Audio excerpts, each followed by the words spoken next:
اعوذ باللہ من الشیطان الرجیم، بسم اللہ الرحمن الرحیم۔ وہ ایک حسین جو اکیلا کھڑا تھا مقتل میں، آج اس کے ساتھ زمانہ دکھائی دیتا ہے۔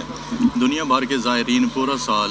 چلم امام حسین علیہ السلام پر مشی کرنے کے لیے پورے سال یہ خواہش اور یہ تمنا اپنے دل میں رکھتے ہیں۔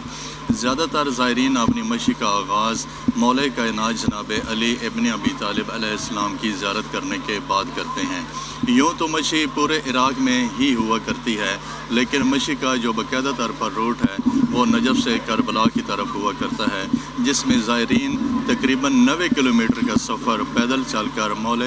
کائنات جناب علی ابن ابی طالب علیہ السلام کے بیٹے جناب حسین علیہ السلام کو خراج عقیدت و خراج تحسین پیش کرتے ہیں۔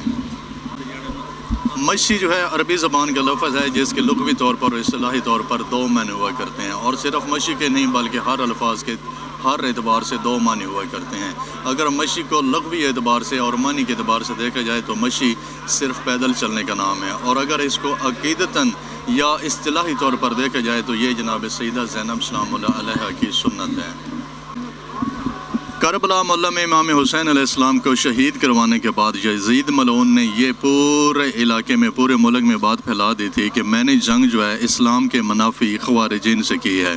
اسی طرح نبی زادیوں کو واقع کربلا کے بعد جب قید کر کے یزید ملعون کے دربار شام میں پیش کیا گیا تو یہی بات بھی وہاں پر کی گئی اور بیبیوں کا تعارف کروایا گیا کہ یہ باغی لوگوں کی بہنیں ہیں۔ تو اس وقت جناب سیدہ زینب سلام اللہ علیہا نے دربار میں اپنا تعارف کروایا اور خطبات نبوی پیش کیے، جس کے ڈر کی وجہ سے یزید نے یہ دیکھا کہ میری فوج میں میرے جو لوگ ہیں، جو میں لوگوں میں بات پھیلائی ہوئی تھی کہ میں نے خوارجین سے جنگ کی ہے اور میں نے اسلام کے منافی باغی لوگوں سے جنگ کی ہے، بی بی پاک کے خطبات کی وجہ سے یزید ملعون اس ڈر میں آ گیا کہ لوگ جو ہیں میرے خلاف بغاوت کریں گے۔ اپنی فوج اور اپنے ملک میں بغاوت کی ڈر کی وجہ سے یزید ملعون نے یہ سوچا کہ جتنا جلد میں اسیران کربلا کو آزاد کر دوں یہ میرے لیے بہتر ہوگا۔ تو یہاں پر دو روایت ہیں۔ پہلی روایت ہے کہ یزید ملعون نے اسیران کربلا کو تقریباً 1 سال کے بعد آزاد کیا، اور دوسری روایت ہے کہ اسیران کربلا کو اسی سال بہت جلد آزاد کر دیا۔ تو جب اسیران کربلا کو آزاد کرنے کے بعد ان کی مرضی پوچھی گئی کہ آپ مدینہ کس روٹ سے جائیں گے، کس رستے سے جائیں گے، تو بی بی پاک زینب سلام اللہ علیہا نے نجف اور کربلا سے مدینہ جانے کو ترجیح دی۔ در حقیقت نجف اور کربلا سے مدینہ جانے کا مقصد بی بی پاک کا یہ تھا کہ میں سب سے پہلے اپنے بابا علی علیہ السلام کو پرست ہوں گی اور ان کی زیارت کروں گی، ان کو سلام کروں گی، اور اس کے بعد میں اپنے بھائی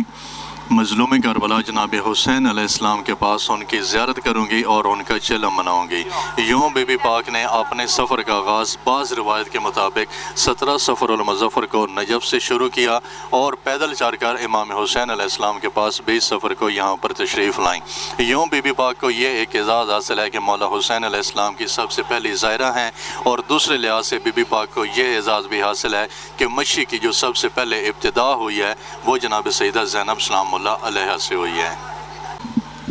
جناب سیدہ سلام اللہ علیہا کی یہ پیدل چلنے کی ادا اللہ تعالیٰ اور مولا حسین علیہ السلام کو اتنی پسند آئی کہ آج 1400 سال گزر جانے کے بعد بھی دنیا بھر کے امیر ترین لوگ، غریب ترین لوگ، اعلیٰ عہدیداران لوگ اور بہت ساری پرسنالٹیز، بہت ساری سیلیبریٹیز، بہت بڑی شخصیات پورا سال مشی کا انتظار کرتے ہیں، اور پھر نجف اشرف سے 17 صفر المظفر کو مشی کرتے ہوئے 90 کلومیٹر کا فاصلہ طے کر کے کربلا معلّہ میں جناب حسین علیہ السلام کو خراج تحسین پیش کرتے ہیں، اور ان کی عظیم شہادت پر، ان کے عظیم